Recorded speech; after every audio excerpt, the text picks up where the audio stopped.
Hello, Howell family. This is Prince Kerr, the voice of HC. I hope you're all doing great. Before we get into this video, please hit that like button for the YouTube algorithm. It will be greatly appreciated. In today's conversation, I wanted to speak about standing up for yourself and what it actually entails before our video this week, so let's talk about it. What does it mean to stand up for yourself? Essentially, to stand up for yourself is to defend yourself or be strong when facing a conflict instead of giving in to what is expected or wanted from you. To stand up for yourself is to fight for yourself, defend your opinion or point of view, and to protect yourself from danger, whether that danger be physical or psychological. It is to support yourself when you are facing opposition. Standing up for yourself is such an important element to becoming who you are, because if you don't defend your ideas, your thoughts, and ultimately your person, who will? And why should anyone attempt to, even if they could? Standing up for yourself should not be viewed as being rigorous in your ignorance and refusing to open your mind and to adapt to a situation at hand. Rather, it can be understood as giving what you believe a chance to be battle-tested. Consider standing up for yourself as one of the only ways to know if you should continue to believe what you believe and if you should continue to think in the same way that you think. Standing up for yourself is often viewed as something that is brave or macho, but rather consider it to be the most logical thing to do. Think of it this way. Let's say you believe that the sky is pink, and because you believe in your ideas so much, you feel that everyone around you is just trying to force you to see things differently. You never bothered actually looking up. Because you believe in your ideas so much, you never even bother having the conversation with others. And when the topic of the sky's color comes up, you avoid the conversation altogether because you believe what you believe. However, truly standing up for yourself would be putting your beliefs to the test. If you really believe in what you believe, you are losing nothing by putting it to the test. You should understand why you believe what you believe and accept the lengths necessary to defend what you believe, because after all, what is true must be true, right? Thus, in this scenario, to stand up for yourself would encourage the expression of your truth. And in this reality, everything that you give has a way of coming back to you. Thus, instead of shying away from the conversation, you standing up for yourself is explaining your position and expressing the reasons that you believe in that position.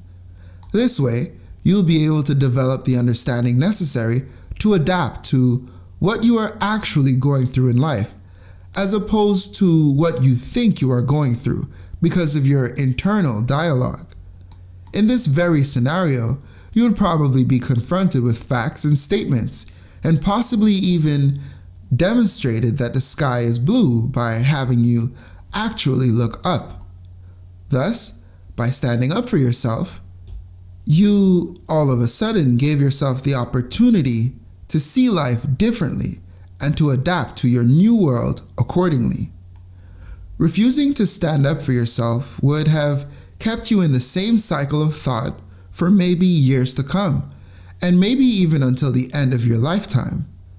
Holding on to those thoughts would have shaped your world much differently, and this is all because you never actually battle-tested those ideas and put them to the test of the reality that you call your own. Consider standing up for yourself a way to understand your true emotions, because when you have to actually explain what you believe, you may start to realize that you don't even really believe in what you believe. You may discover that your understanding of your own belief is much more fragmented than you once thought it was. You may even come to the realization that those thoughts and those beliefs that you have adhered to for so long are not even your own. They are the beliefs of the people around you that you have internalized over time. Standing up for yourself is your duty because it makes you you.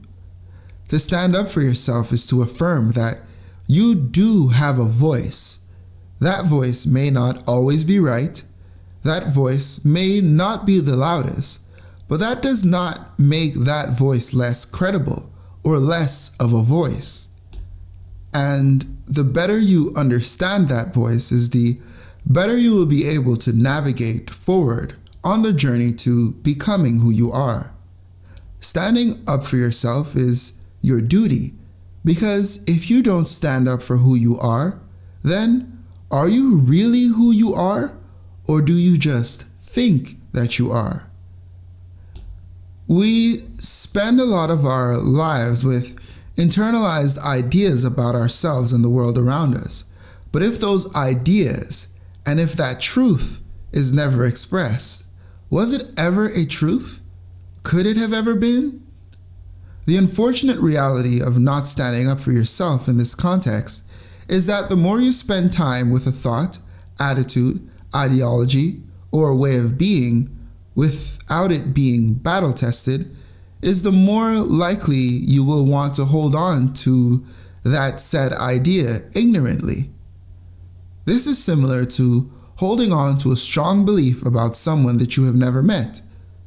After some time, because you have negative thoughts about that individual, they will just be associated with everything negative that you encounter in your life.